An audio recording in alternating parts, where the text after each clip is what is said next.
1절에서 11절을 교독하겠습니다. 제가 1절을 읽습니다. 내가 또 보니 힘센 다른 천사가 구름을 입고 하늘에서 내려오는데 그 머리 위에 무지개가 있고 그 얼굴은 해 같고 그 발은 불기둥 같으며 그 손에는 펴놓은 작은 두루마리를 들고 그 오른발은 바다를 밟고 왼발은 땅을 밟고 사자가 부르짖는 것 같이 큰 소리로 외치니 그가 외칠 때에 일곱 우레가 그 소리를 내어 말하더라. 일곱 우레가 말을 할 때에 내가 기록하려고 하다가 곧 들으니 하늘에서 소리가 나서 말하기를 일곱 우레가 말한 것을 인봉하고 기록하지 말라 하더라. 내가 본 바 바다와 땅을 밟고 서 있는 천사가 하늘을 향하여 오른손을 들고 세세토록 살아계신 이 곧 하늘과 그 가운데 있는 물건이며 땅과 그 가운데 있는 물건이며 바다와 그 가운데 있는 물건을 창조하신 이를 가리켜 맹세하여 이르되 지체하지 아니하리니 일곱째 천사가 소리내는 날 그의 나팔을 불려고 할 때에 하나님이 그의 종 선지자들에게 전하신 복음과 같이 하나님의 그 비밀이 이루어지리라 하더라.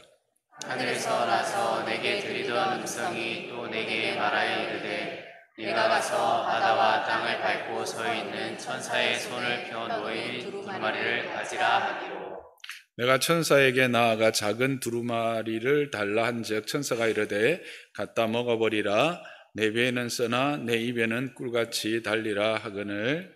내가 천사의 손에서 작은 두루마리를 갖다 먹어버리니 내 입에는 꿀같이 다나 먹은 후에 내 배에서는 쓰게 되더라. 함께 읽습니다. 그가 내게 말하기를 내가 많은 백성과 나라와 방언과 임금에게 다시 예언하여야 하리라 하더라. 아멘. 오늘 이 10장 계시록 10장 1절에서 11절 말씀은 나팔 재앙이 있고 난 이후의 막간입니다. 나팔 재앙이 6개가 있고 이제 이 이야기가 10장 11장에서 15장까지 계속 전개가 되는데, 그래서 이 10장을 이해하고 그 뒤에 또 이해하려면 앞에 나팔 재앙에 대한 이야기를 조금 해야 이 10장을 잘 이해할 수 있을 것 같습니다. 그래서 8장, 9장을 간단하게 좀 살펴보도록 하겠습니다. 7장은 여섯째인 그 천지개벽의 진노가 일어나고 난 이후에 이 진노의 날에 누가 서겠느냐라는 질문으로 마쳤고 그 질문에 대한 답이 7장이었죠. 그래서 그 진노의 날에 설 수 있는 사람이 14만 4천, 바로 신약과 구약에 구원받은 하나님의 백성, 그 이마에 인침을 받은 셀 수 없는 많은 무리들, 그들이었습니다. 그들이 이제 있고 난 이후에 다시 이제 8장에 나팔 재앙에 대한 이야기가 나오죠. 나팔 재앙을 이해하기 위해서는 먼저 이 나팔이 의미하는 바를 먼저 아는 게 좋습니다. 구약에서 나팔의 이미지는 하나님의 임재와 여호와의 전쟁, 그리고 여호와의 심판을 알리는 신호로 사용되어졌습니다. 그러므로 이 계시록에서도 이 나팔의 의미는 하나님의 임재와 하나님의 전쟁, 여호와의 심판을 알리는 것으로 동일하게 사용되어지고 있다라는 것이죠. 그러면 이 여호와의 임재는 하나님의 백성에게는 어떤 의미로 드러납니까? 구약에서 보호하심과 인도하심이죠. 동시에 이 하나님의 임재는 믿지 않는 자들, 하나님의 대적자들에게는 어떤 의미입니까? 전쟁과 심판입니다. 그죠? 그것들이 오늘 여기 요한계시록에도 동일하게 나타난다고 하는 사실을 여러분들이 기억하고 이 본문을 나팔 재앙을 보면 됩니다. 그래서 첫째 나팔을 부니까 피 섞인 우박과 불이 나와서 땅과 수목의 3분의 1을 다 태워버리죠. 자, 이거는 뭘 의미할까? 본문은 이거에 대한 설명이 있습니까? 이게 뭐에 대한 의미인지 없죠. 그런데 이걸 이제 우리가 이제 해석을 해보면 우박과 불로 말미암는 심판은 출애굽할 때에 7번째 재앙에서 이와 같은 일들이 있습니다. 결국은 첫째 나팔의 이 재앙은 바로 애굽처럼 하나님의 뜻이 이 땅 가운데 이루어지지 못하도록 하는 세력들, 그런 애국과 같은 존재들이 하나님의 심판을 받게 된다라고 하는 경고로 사용되어집니다. 둘째 나팔을 불면 큰 불붙은 큰 산이 바다에 던져집니다. 이 구약에서 큰 산은 어떤 존재를 이야기하냐면 바벨론과 같은 존재입니다. 바벨론은 스스로 하나님의 자리에 자기를 앉히는 그런 존재들이죠. 그리고 바다에 던져졌다 해서 이 바다가 3분의 1이 피가 되고 바다 생물이 죽어버립니다. 이 구약에서 바다는 또 어떤 의미냐 하면 그들의 경제, 즉 물질적 부를 일구어내는 어떤 근원이 됩니다. 무역이나 이런 걸 통해서 자신들의 부를 얻는 것으로 표현되거든요. 그래서 이것이 사라져버리니까 3분의 1이 심판을 받는다는 말은 그들의 물질적 권한이 없어진다는 것이죠. 두 개를 합치면 어떻게 됩니까?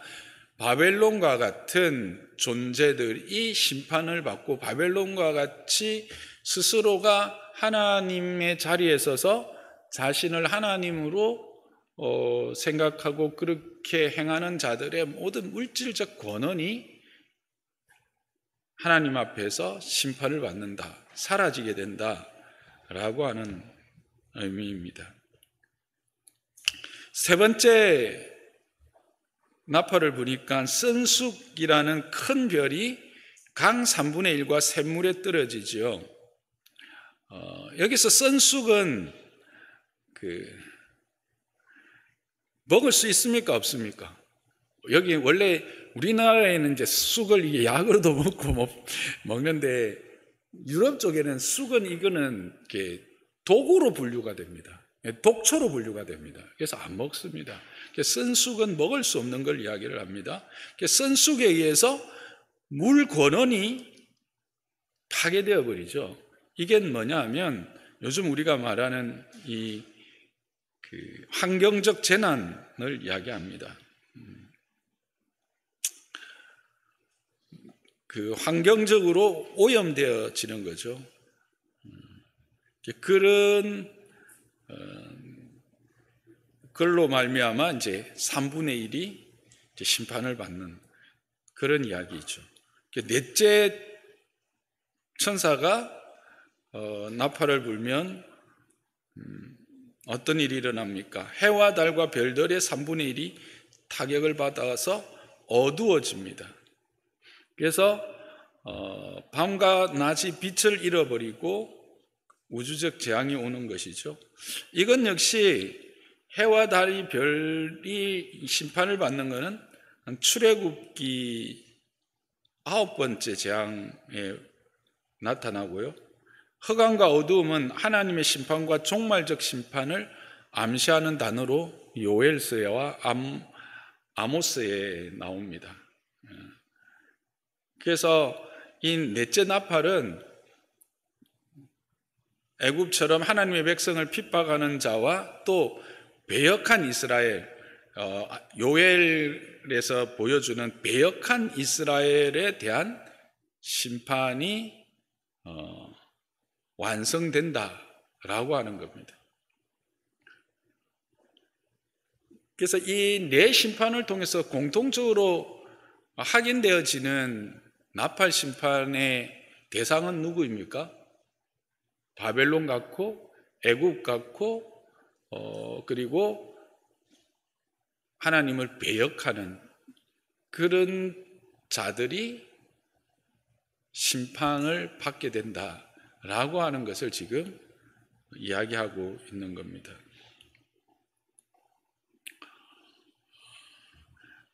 그래서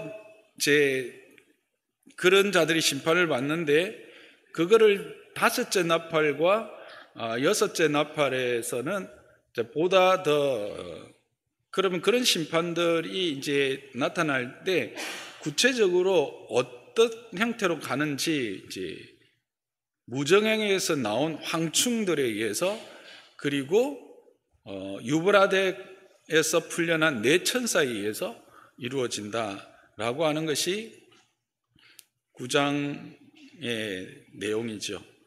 다섯째 나팔의 이제 황충입니다. 그러니까 황충은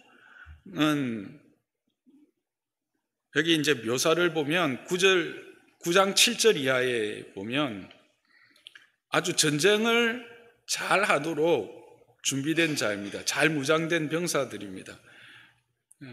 날렵하고 사자처럼 사나운 존재로 묘사되어 있습니다. 그러니까 이 말은 이 황충은 아주 강력한 파괴적인 존재다라고 하는 것이죠. 그러면서 11절에 보면 이 황충은 무적행의 사자의 지휘 아래에 있는 자들을 괴롭히는 그런 존재로 나옵니다.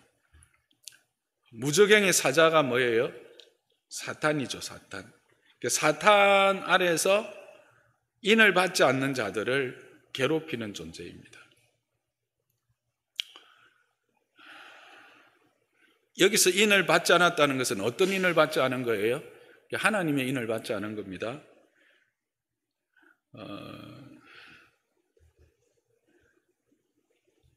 그 다음에 여섯째 나팔이 불렸을 때 유브라데에서 풀려난 네 천사에 의한 재앙을 이야기하고 있죠. 유브라데는 이스라엘에게 있어서 어떤 의미라고 했습니까? 유브라데 강을 건너온다라고 하는 것은 침략자의 의미가 있다고 했어요. 그죠? 그래서 유브라데에서 풀려난 네 천사 역시 이스라엘의 대적자, 이스라엘을 대적하고 괴롭히는 존재들로 우리가 해석할 수 있습니다. 그리고 그들의 모습은 9장 17절에 보면 황충의 모습과 비슷합니다. 역시 파괴적인 존재들이라고 하는 거죠. 그런데 이들의 숫자가 얼마입니까? 2만 아주 많다고 하는 겁니다. 이들을 통해서 어떻게 됩니까? 3분의 1이 죽임을 당하게 되죠. 그런데 이들을 통해서 심판할 때 하나님이 뭘 사용하십니까? 불과 연기와 유황을 사용하십니다. 불과 연기와 유황으로 심판하신 구약의 지역이 있죠. 어디입니까? 소돔과 고모라죠. 그래서 역시 여기서도 이 유브라데에서 풀려난 네 천사 역시 그들의 심판의 대상은 소돔과 고모라와 같은 자들입니다. 소돔과 고모라와 같이 세상에 하나님의 질서를 파괴한 자들이죠. 동성애라든지 이런 그 결혼의 어떤 이런 가정을 파괴한다든지 가정의 어떤 질서를 파괴한 그런 존재들을 하나님이 심판하신다라고 하는 겁니다. 이 나팔 재앙을 쭉 살펴보면 결국은 나팔 재앙을 통해서 말씀하시고자 하는 게 뭡니까? 인의 재앙에서 예고되어졌던 그런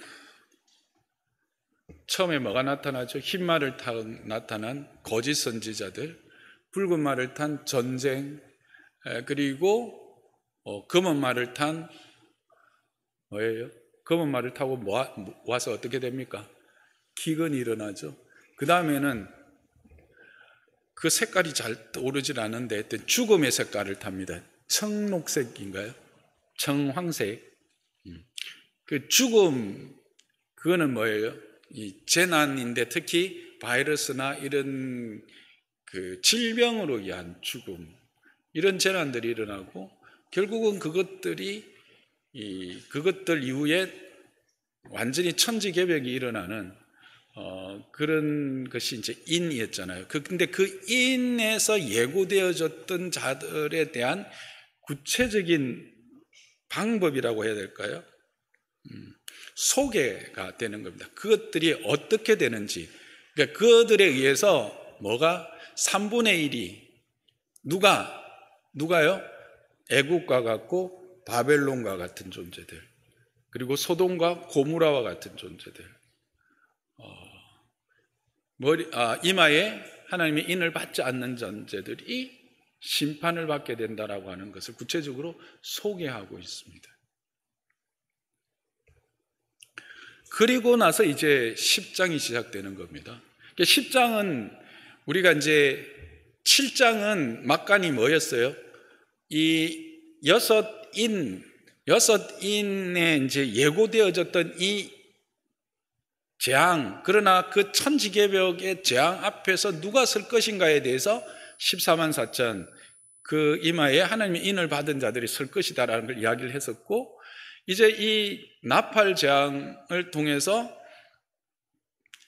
그 소개된 자들에 대해서 그러면 인을 받은 너희는 어떤 존재이며 무엇을 위하여 하나님이 너희를 불렀는가에 대한 말씀하고 싶은 것이 바로 이 막간의 내용입니다. 그래서 오늘 10장에서 그것에 대한 이야기가 시작되고 11장에 가면 무슨 이야기가 나옵니까?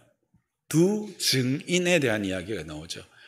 이건 이제 다음 주 살펴보겠지만 이 두 증인은 구체적으로 어디라고 제가 예전에 요한계시록 할 때 이야기했나요? 혹시 기억나시는 분 있나요? 이 두 증인은 무엇이죠?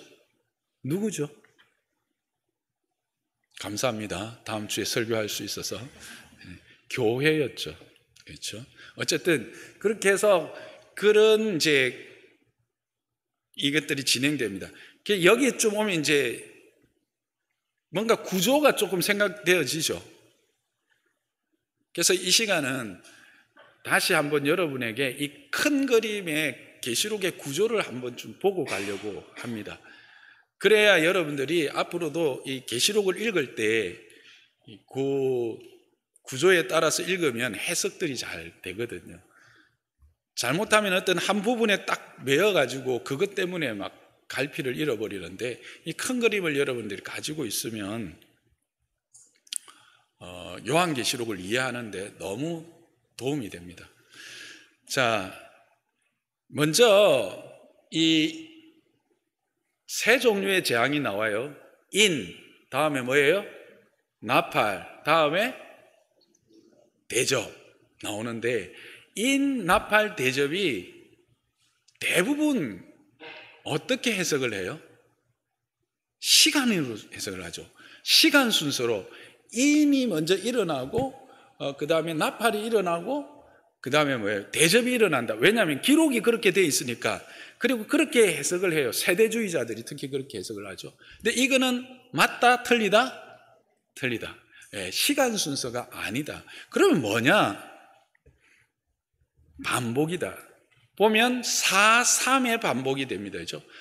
넷과 셋인데 이 셋에도 그 이제 넷은 분명하게 이제 이야기를 하고 그것을 더 설명하는 것이 두 개고 그 이후에 나오는 게 뭐예요?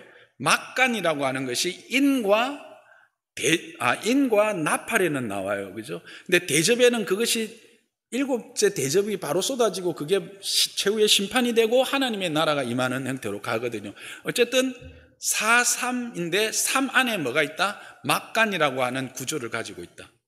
여기까지 되시죠? 자, 그러면 이것은 어떤 순서인가? 왜 이랬는가? 제가 앞에서 잠깐 이야기를 했는데 첫째는 이는 뭐와 같은 것이냐면 소개예요. 이런 심판들이 있다. 이런 심판들이 있다. 그 다음에 나팔은 이는 예고예요. 죄송합니다. 앞에 예고라. 이는 예고고요. 그 다음에 그 나팔은 소개예요. 그 인을 조금 더 분명하게 드러낸 거죠. 하나님의 재앙이 이런 식으로 거짓 선지자들과 그 다음에 전쟁의 소문들과 또 기근들과 천지 어떤 질병에 의한 이런 재난과 천지개벽과 같은 그런 것들을 통해서 나타나는데, 그게 구체적으로 어떤 자들에게 나타난다? 애국과 바벨론과 소돔과 고모라와 같은 사회에, 고모라와 같은 존재들에게 나타난다라고는 소개를 하고 있어요.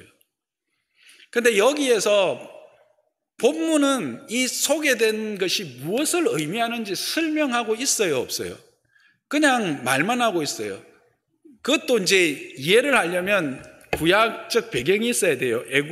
그것이 애굽의 재앙이고, 그 큰 산이 바벨론이고, 바다가 우리 같은 재산을 축적하는 근거가 되고, 뭐 이런 것들, 그죠? 선수 같은 것이 뭘 의미하는지를 이제 알아야 해석이 되지만, 어쨌든 그것은 소개는 되고 있는 거예요, 이렇게. 그리고 그 다음에는 뭐가 나올 것 같습니까? 자, 예고가 됐고 소개가 됐으면 그 다음에 뭐가 나올까요? 설명이 나오겠죠. 제가 설명을 했지만 이 설명이 어디에 나오냐면 대접이 설명이 된다라는 거예요. 자, 계시록 16장 2절에서 9절에 보면 이제 대접에 대한 재앙 이야기가 펼쳐집니다. 보시면 첫째 천사가 대접을 쏟을 때 뭐가 어떻게 됩니까? 짐승의 표를 받은 사람들과 그 우상에게 경배한 자들에게 뭐가 난다? 종기가 난다. 즉 심판의 대상이 누구라는 것을 지금 말해주고 있어요. 짐승의 표를 받은 자와 우상을 경배하는 자입니다. 둘째 천사가 대접을 쏟았더니 뭐예요? 바다 가운데 모든 생물이 죽더라. 바다가 곧 죽은 자의 피같이 되고 생물이 죽더라. 여기서 바다가 앞에서 해석을 했던 그 모든 것들이 사라지는 것들을 이야기하는 거죠. 네 번째, 대접을 쏟으니 강과 물 근원이 피가 되어졌다. 그리고 지금도 계신 그 5절에 보면 이렇게 심판하시는 게 어루다. 하나님이 이 심판의 주인이시다 라고 하는 걸 이야기해줘요. 6절을 보면 동일하게 이제 성도들이 선지자들의 피를 흘렸으므로 그들에게 피를 마시게 하는 것이 합당하다. 그러니까 뭘 이야기하는 거예요? 왜 대접 안에 나팔에서 이야기했던 그 소개가 구체적으로 설명되어지고 있는 거예요. 대상이 누구다? 대상이 짐승의 표를 받고 우상에게 경배한 자들이고, 또 그들이 왜 그와 같은 재앙을 당하느냐? 그들이 선지자들과 성도들의 피를 흘렸기 때문이고, 그래서 이것이 하나님의 의로우신 심판이다 라고 하는 것들이 어떻게 해요? 대접을 통해서 설명되어지고 있어요. 특히 9절에 가보면 사람들이 크게 넷째 이제 천사가 했을 때 태워짐을 친지라 이 재앙들을 행하는 권세를 가지신 하나님의 이름을 비방하며 또 회개하지 아니하고 주께 영광을 돌리지 아니하였기 때문이다라는 걸 분명히 이야기를 하고 있습니다. 그래서 이것들이 이렇게 반복되어지고 있다. 시간 순서가 아니다. 라고 하는 거예요. 그래서 이런 형태에 대해서 핸드릭슨이라고 하는 아주 이제 유명한 신학자가 있는데, 그 핸드릭슨은 이것을 종말론적 이거를 이제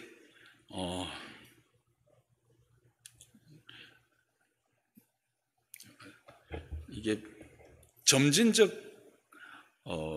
종말론, 점진적 반복이라고 했거든요. 예, 내가 표시를 해놨는데 없어요. 맞습니다. 그래서 나선형의 점진적 그 반복을 통해서 처음에는 예고하고 소개하고 설명하는 형태로 인과 나팔과 대접으로 진행하고 있다라고 하는 사실입니다. 이거는 단지 재앙에서만 그런 게 아니고요. 하나님의 나라, 즉 새하늘과 새 땅에 대해서도 동일하게 보여줍니다. 계시록 7장 15절에서 17절 우리가 지난주에 봤던데 거기를 보면 이렇게 돼 있죠. 하나님의 보좌가 있고 거기에 하나님이 장막을 치시죠. 15절입니다. 그리고 그들은 거기에서 줄이지도 않고 목마르지도 않게 됩니다. 어떤 것을 의해서도 상하지 않게 되고 그 이유는 보좌에 계신 어린 양이 목자가 되셔서 생명수 샘으로 인도하시기 때문이고 그들의 눈에서 하나님이 눈물을 씻어줄 것이라는 말씀이 나오죠. 하나님의 나라에 대한 이야기입니다. 이게 더 크고 분명하고 온전하게 나오는 게 어디에 나올까요? 21장이죠.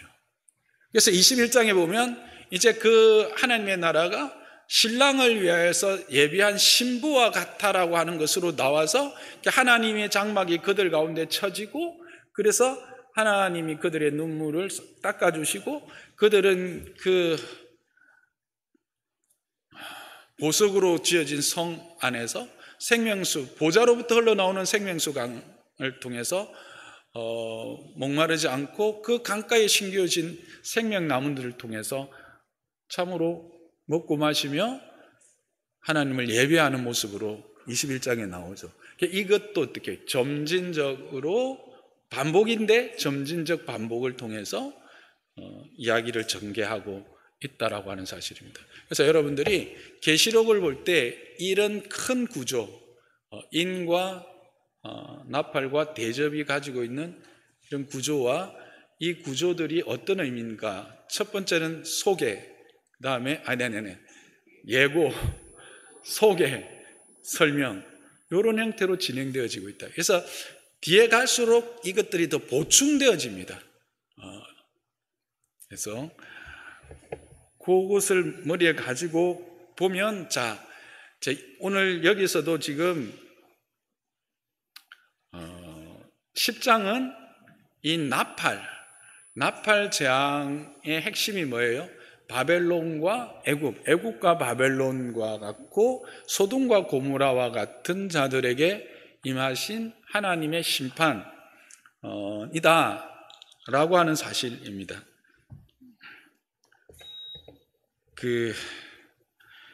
그랬을 때 거기에 대한 우리의 자세에 대한 주님의 요구를 담고 있습니다. 처음에 이제 10장을 해석할 때 여러분들이 좀 힘든 게 힘센 다른 천사가 나오는데 이가 누구냐?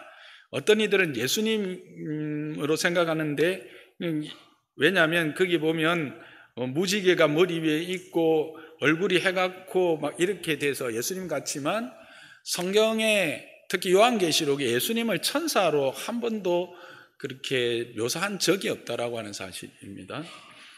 그래서 예수님은 아니다라고 하는 것. 그러면 누구냐? 보면 하나님께로부터 이 계시의 내용을 가지고 그 심판을 대행하는 자로 나와 있습니다. 그래서 어떤 주석에 보면 이 힘센 자를 예수님으로 해석하고 이렇게 하는 게 있는데 그거는 여러분들이 저를 더 신뢰해 주시면 좋겠습니다. 제가 주석을 최소한 대여섯 건, 작게는 대여섯 건, 많은 때는 열몇 건, 어떤 아주 좀 많이들 이렇게 서로 엇갈린 거는 진짜 어떨 땐 10건 정도까지 제가 보면서 이렇게 바른 신학적 관점으로 어떻게 해석해야 되는지를 본 거니까 장로산나교회 성도님이니까 담임 목사의 말을 따라 주시기를 바랍니다. 그리고 여기서 이제 우리가 해석할 때 천사가 이 힘센 천사가 말을 할 때 받아 적으려고 했잖아요. 그랬더니 뭐라고 합니까? 적지 말라, 기록하지 말라 말을 합니다. 그죠? 이 부분에 대한 의문이 있죠. 왜 기록하지 말라 했을까 하는 거예요. 요게 또 이제 문제가 되는 게 이제 이상한 사람들이 그거는 숨겨진 거다, 아주 비밀스러운 거라서 어젯밤에 하나님이 나한테만 살짝 이야기해 줬어, 뭐 이렇게 아주 집사님처럼 비웃을 수밖에 없는 이야기를 하면서, 그런데 또 거기에 넘어가시는 분들이 있거든요. 그런 이야기 맞다 틀리다? 아니다. 그렇죠. 당연히 아니죠. 그래서 왜 기록하지 말라고 했는가 하는 것을 이제 우리는 생각하게 되죠. 하나님 우리를 이제 지정의를 다 주셨기 때문에 거기에 대한 의문이 생기니까. 근데 이거를 이제 생각하려면 전체적인 문맥을 봐야 되겠죠. 그러면 정말 이게 숨겨진 거라서 아예 말하지 말아야 되는 거니까 그건 아닌 것 같아요. 그렇게 말할 수 있는 것은 6, 7절에 보면 지체하지 않겠다, 하나님의 그 비밀이 이루어질 것이다 라고 말하고 있거든요. 그러므로 이거는 반드시 그 기록한 것은 이루어지게 돼 있고 지체하지 않을 내용이다라는 것을 이야기하고 있습니다. 그렇죠? 그런데 이게 어디에 나오냐 하면 저 19장 이후에 이렇게 나오거든요. 동일하게 지체하지 아니하리라, 하나님의 비밀이 이루어지리라 하고 나오는 말씀이 있어요. 그때 이야기 될 거니까 여기서 괜히 언급할 이유가 없다라고 하는 거예요. 뒤에 확정적으로 분명하게 드러낼 것이므로 이 시점에서는 밝히기에는 이르다라고 하는 의미를 가지고 있습니다. 그래서 여기에서는 굳이 기록할 이유는 없다라고 하는 것입니다. 그러나 그 내용이 무엇인지는 알 수는 없지만 그 내용이 우리에게 요구하는 것이 있다라고 하는 거예요. 그게 뭐냐면 11절에 보면 너는 백성과 나라와 방언과 임금에게 예언하여야 하리라. 그죠? 이것이 예언되어야 될 내용이기 때문에 이것이 감추어져서 계속해서 감추어진 내용은 아니다라는 겁니다. 사도 바울에 의해서 예언되어져야 될 내용이다라는 거예요. 여기서 예언은 어떤 걸까요? 갑자기 사도가 점쟁이가 되는 걸까요? 아닌 거 아시죠? 우리가 고린도전서에서도 나오는 이 예언의 은사라고 할 때 이 예언의 은사는 집사님 내일은 동쪽에서 귀인이 옵니다. 그러니까 동쪽에서 오시는 분을 잘 맞이하시기 바랍니다. 이게 예언입니까? 아닙니다. 뭐죠? 그러면 그렇죠. 하나님의 말씀을 풀어내는 것입니다. 풀어내 전달해 드리는 겁니다. 요즘으로 말하면 뭐예요? 설교의 은사라고 할 수 있습니다. 그리고 성경을 가르치는 은사라고 할 수 있습니다. 이해하시죠? 예언의 은사를 달라고 기도를 하셔도 좋습니다. 근데 그 엉뚱한 생각하지 말고 정말 성경을 잘 풀고 잘 전달할 수 있도록 이렇게 달라고 하는 게 예언의 은사예요. 어쨌든 지금 말씀드리려고 하는 것은 이 기록하지 말라고 하는 이유는 이 시점, 즉 나팔 재앙이 맞춰지고 이 막간을 전달하는데 이 시점에서 굳이 기록할 이유가 없다. 그래서 기록하지 말라고 한 것이다 라고 하는 것을 말씀을 드립니다. 그러면서 또 여기서 우리가 이제 생각해야 되는 것은 그러면서도 이거를 뭐 하라고 합니까? 먹어버리라고 합니다. 그렇죠? 기록하지는 말라고 하고는 먹어버리라고 해요. 왜 먹어버리라고 했을까? 먹어버린다라는 게 뭘까라고 하는 거예요. 이 먹어버리라고 하는 이 원어적 의미는 몹시 굶주린 것처럼 먹다, 완전히 소화하다라고 하는 의미가 있어요. 이 두 가지 의미가 저는 다 있다고 생각해요. 여러분, 굶주렸을 때 뭔가 음식이 주어지면 어떻습니까? 기쁨과 즐거움으로, 감사함으로 먹죠. 네게 주어지는 이것을 감사함으로 받으라는 겁니다. 즐겁게 받으라는 겁니다. 그리고 뭐하라? 완전히 소화하라는 겁니다. 완전히 소화하다라고 하는 의미는 우리가 음식물은 소화를 하면 어떻게 됩니까? 내 살이 되고 피가 되죠. 내가 생활할 수 있는 삶의 근원이 됩니다. 이유가 됩니다. 결국 말씀을 먹어버리라 말은 완전히 소화하라는 것은 이 말씀이 너의 삶이 되어야 된다는 거예요. 이 말씀을 너는 완전히 이해하고 그렇게 사는 자가 되어야 된다라고 하는 것을 이야기합니다. 이렇게 해석할 수 있는 이유가 앞에서도 언급했지만 11절에 보면 너는 많은 백성과 나라와 방언과 임금에게 예언하여야 할 것이다 라고 하는 말씀을 통해 볼 때 이 사도는 지금 이 말씀을 소화를 해서 어떻게 이대로 살아야 되고 이것을 전달해야 돼요. 선포해야 되기 때문에. 그래서 여기서 먹어버리라고 하는 단어는 주어지는 말씀을 기쁨과 즐거움으로 받고 그래서 그것이 너의 삶이 되어야 된다. 그것이 너의 소명이다 이런 뜻이 드는 게 너의 사명이다 라고 하는 의미가 되는 겁니다. 그러면서 하시는 말씀이 뭡니까? 이게 배에는 쓰나 내 입에서는 꿀같이 달리라. 이게 우리가 먹을 때는 사도도 먼저 꿀같이 먹었는데 배에서 쓰다 이렇게 이제 말을 표현했는데 실질적으로는 그 순서가 맞죠. 그런데 천사는 뭐라고 말합니까? 배에서는 쓰나 입에서는 꿀같이 달리라. 이게 우리가 이제 해석에 저는 순서가 맞다고 생각해요. 이게 뭐냐면 그 말씀이 내 삶으로 전환되어질 때 그 말씀이 내가 충분히 이해하고 내가 그 말씀대로 살아가려고 할 때 뭐라는 거예요? 쓰다라는 거예요. 쓴 게 뭐예요? 힘들다라는 거예요. 어렵다는 거죠. 여러분들 그 소화 한 번씩 안 돼가지고 그 담즙에서 나온 그 쓴맛이 한 번씩 올라올 때 그런 기억들 있죠. 그런 쓴맛을 그만큼 힘들다네. 그때 뭐 그게 즐거운 사람이 있겠어요? 이게 뭘까요? 이 말씀이 내 삶이 되고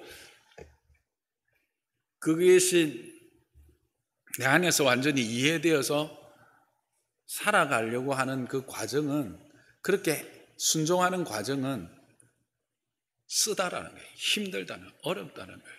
그런데 결국 그것이 뭐가 된다는 거예요? 나의 입을 달게 해준다는 거죠. 여러분 단데 어느 정도 단 거예요? 꿀같이 단 거예요. 여러분 보통 우리가 꿀같이 달다 이렇게 할 때 그거는 어떤 관용적 표현입니까? 진짜 맛있다, 진짜 행복하다 그런 뜻 아닙니까? 그렇죠? 그러니까 그것이 너가 그런 삶을 살아가고 그것이 너의 삶이 되기까지에는 힘들고 어려운 고통의 과정이 있지만 결국 그게 너로 하여금 어떻게 한다? 가장 복된 존재가 되게 한다. 너로 하여금 가장 즐겁고 기쁜 삶의 자리로 인도하게 될 것이다 라고 하는 거예요. 근데 그것의 구체적인 내용이 뭘까요? 많은 백성과 민족, 나라와 임금에게 그 내용을 전하는 것이 되는 거예요.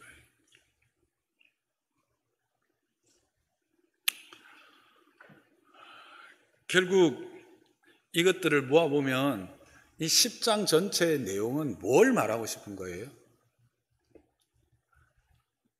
8장, 9장을 보면 그렇게 3분의 1씩 두드려 맞고도 여전히 뭐 하는 거예요? 그들이 회개하지 않아요. 9장을 봅시다. 9장 20절 21절 같이 읽어보아요. 시작. 이 재앙에 죽지 않고 남은 사람들은 손으로 행한 일을 회개하지 아니하고 오히려 여러 귀신과 또는 보거나 듣거나 다니거나 하지 못하고 금돈과 목석 우상에게 절하고 그 살인과 복술과 음행과 도둑질을 회개하지 아니하더라. 살인과 복술과 음행들, 사회 질서를 파괴하는 것들입니다. 우상 숭배하는 겁니다. 자신의 유익을 위해서 하나님이 가장 싫어하는 일들을 하는 거예요. 그것들을 회개하지 않는다라는 거죠. 이런 자들에게 지금 뭐 하라는 겁니까?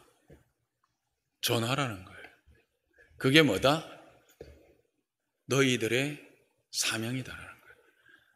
7장에서 우리는 14만 4천이 되었다라고 하는 그 말할 수 없는 감격, 그와 같은 천재지변 가운데서도 당당히 설 수 있는 존재로 우리를 부르셨고 우리를 거기 세우셨다라고 하는 그런 은혜에 대한 찬양이 있었습니다. 그렇다면 이제 이 10장에서는 뭘 말하는 거예요? 그런 너희에게 사명이 있다라는 거예요. 어떤 사명? 이와 같이 엄청난 재난을 당했음에도 아직도 무지하고 아직도 하나님의 존재를 인정하지 않으려고 하는 저 회개하지 않는 자들에게 가서 뭘 해라?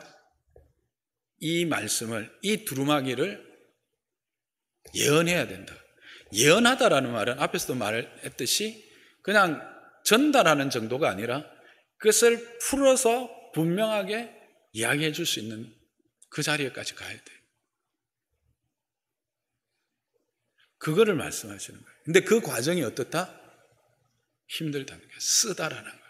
그러나 그것을 잘 수행한 자에게는 어떤 삶이 기다리고 있다?